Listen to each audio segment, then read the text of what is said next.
This tiny robot weighs less than a tennis ball and can jump higher than anything in the world. In the competitive world of jumping robots, the previous record was 3.7 meters, enough to leap a single-story building. This jumper can reach 31 meters, higher than a 10-story building. It could jump all the way from the Statue of Liberty's feet up to eye level. For something to count as a jump, it must satisfy two criteria. First, motion must be created by pushing off the ground, so a quadcopter doesn't count, because it pushes off the air. And second, no mass can be lost, so rockets constantly ejecting burnt fuel are not jumping, and neither is an arrow launched from a bow. The bow would have to come with the arrow for it to count as a jump.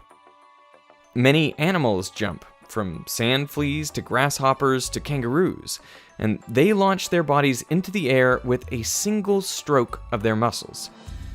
The amount of energy delivered in that single stroke determines the jump height, so if you want to jump higher, you have to maximize the strength of the muscle.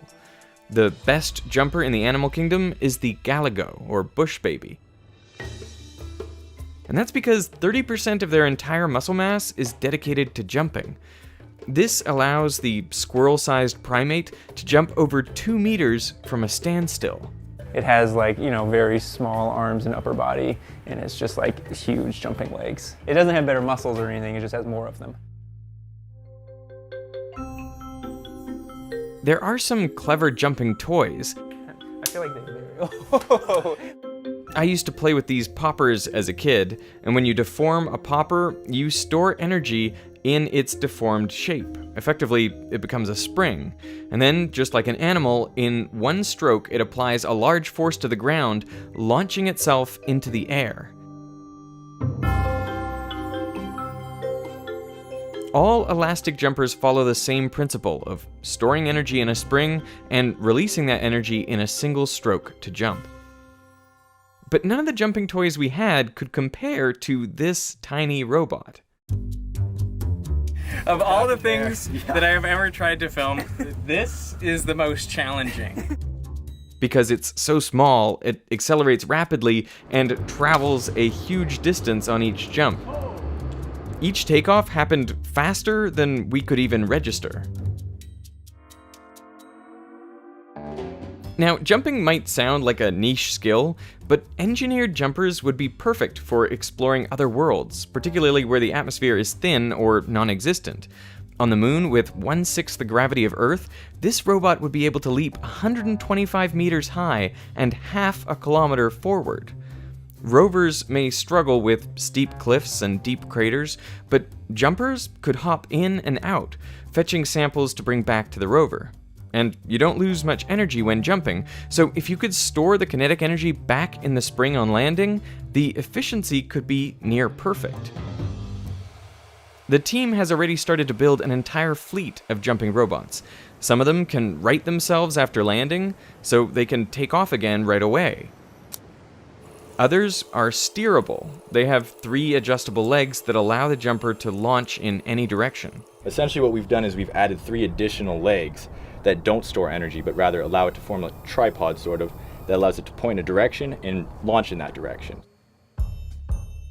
But how does this jumping mechanism work? Well, the main structure consists of 4 pieces of carbon fiber bound together by elastic bands. Together, they create a spring that stores all the energy needed for the jump. At the top of the robot is a small motor. A string wrapped around the axle is connected to the bottom of the robot. So when the motor is turned on, it winds up the string, compressing the robot. And this stores energy in the carbon fiber and rubber bands. After about 1.5 minutes, the structure reaches maximum compression. How do you know when to put it down? Basically, once the bottom there sticks inward and it can stand up, right now it would roll over, Right. then you put it down. Got it. So, as soon as you can. And at this point, a trigger releases the latch that's holding the string on the axle. So all the string unspools all at once, and the energy stored in the spring is released.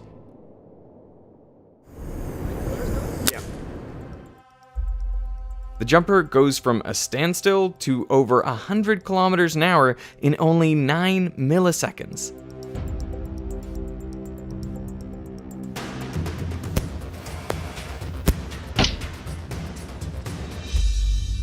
That gives an acceleration of over 300 Gs. That would be enough to kill basically any living creature. Watch out, watch out, watch out. But how does it jump so much higher than everything else, nearly 10 times higher than the previous record holder? Well, this jumper has 3 special design features. First, the jumper is incredibly light at just 30 grams. It achieves this weight by employing a tiny motor and battery. Plus, its entire structure, made of lightweight carbon fiber and rubber, doubles as the spring. Per unit mass, natural latex rubber can store more energy than nearly any other elastic material, 7,000 joules per kilogram.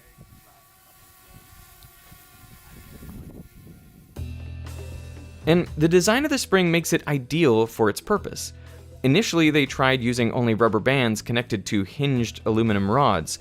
But with this design, when compressing it, the force rises to a peak and then decreases. Just feels like it all of a sudden got a lot easier to pull.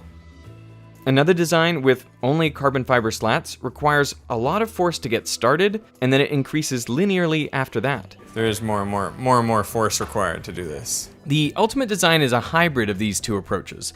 The benefit being its force profile is almost flat over the entire range of compression. Feels like that needs a lot of force, and now it feels pretty steady with the amount of force that I need to apply.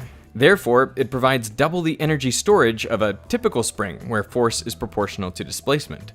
The researchers argue this is the most efficient spring ever made.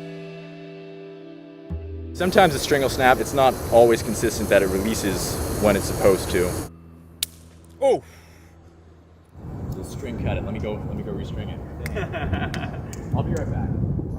You'd probably expect that lighter would always be better with a jumper, especially if the added weight is simply dead weight rather than anything useful like a spring or a motor. So we're adding basically a chunk of steel to our jumper, and it's going to jump higher. And the key is that we're adding it to the top. You want your body, the part that's moving, to weigh at least as much as the foot. When your body's lighter, it's basically this collision, this energy transfer is very inefficient, and you don't jump very high. But the real secret to how this jumper can achieve such heights is through something the researchers call work multiplication. Unlike an animal, which can only jump using a single stroke of its muscle, an engineered jumper can store up the energy from many strokes, or in this case, many revolutions of its motor. And that's how the motor can be so small. It doesn't have to deliver the energy all at once. It builds it up gradually over a few minutes. So the trade-off is kind of like time for energy. Exactly. And this is possible because there is a latch under tension preventing the spring from unspooling until the robot is fully compressed. Interestingly, biological organisms do use latches. For example, the sand flea, which can jump incredibly high for its body size. It has a muscle that is attached, let's say right here, is right inside of the pivot point. So as it contracts that muscle, the leg doesn't extend, right? It's actually closing it more. But then it has a second muscle that pulls it out. It's going to shift this muscle ever so slightly outside the pivot point. That's wild. So there's these two muscles that are working. So here's your big power muscle, here's your trigger muscle. It's a torque reversal mechanism, and then all of a sudden it shoots. But even though the biological world has latches, no organism has developed work multiplication for a jump from standstill, at least not internally. Spider monkeys have been observed pulling back a branch hand over hand using multiple muscle strokes stored in the bend of the branch to catapult themselves forward. There's a spider that shoots out a silky string, which they pull back multiple times in order to slingshot themselves to another location. So it's like slingshotting itself? Yeah, it's called the slingshot spider. Now, I tried jumping in moon boots to see if they would help me go higher. Okay. Woo! And it certainly felt like they did, But Elliot pointed out that from a standing start, they don't actually help much. Kind of build it, and then go. Okay. Only if you jump a few times before can you store up some of the previous jump's energy in the elastic bands, and then that energy helps launch you higher on the following jump. For years, engineered jumping was developed to mimic biological jumping, but with work multiplication, it gained an advantage. If you can generate a large burst of energy simply by running a motor for a long time, the power of the motor is no longer the limiting factor. The spring is. So you can focus on making the most powerful spring possible. This jumper has nearly maximized the achievable height with this spring. Assuming an infinitely light motor with infinite time to wind up, the highest possible jump with this compression spring is only around 19% higher than what they've achieved. If you want to incorporate air resistance and play with aerodynamics, another way to send the jumper higher is to make it 10 times isometrically larger, leading to a 15 to 20% higher jump. So we're in kind of an intermediate scale where we still are getting hit by air drag, but it's not as bad as the flea.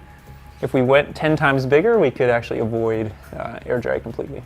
This works since if the jumper is scaled up 10 times on all sides, the cross-sectional area increases by 100, which increases the drag force, but the jumper's mass increases by 1,000, so it has way more inertia, meaning the drag force affects it less.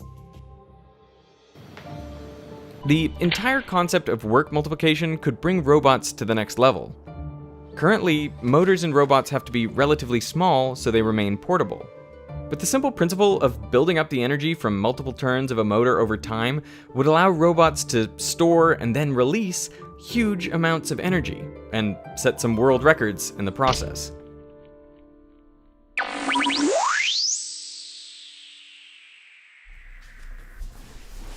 Getting this robot off the ground required more than just engineering. It took a deep understanding of math and physics. And if you want to take your STEM skills to the next level, I highly recommend this video's sponsor, Brilliant. It's a website and app that helps you learn math, science, and computer science interactively. They have thousands of lessons with exclusive new content added monthly. So they cover everything from the basics of algebra and graph manipulation through to college-level content like calculus and neural networks. Now, I did my PhD studying how much people learn from videos, and unfortunately, it's often shockingly little. But Brilliant gets around this because it is interactive. You can manipulate simulations and visuals, and you have to answer questions every step of the way.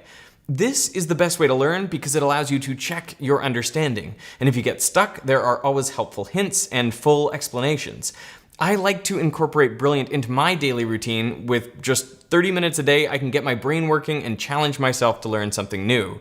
And this is way better than wasting time on social media. So I encourage you to go to brilliant.org/veritasium to check out all the courses on offer and see if there's something you want to learn. Plus, the first 200 people to sign up through that link get 20% off an annual premium subscription. I'll put the link down in the description.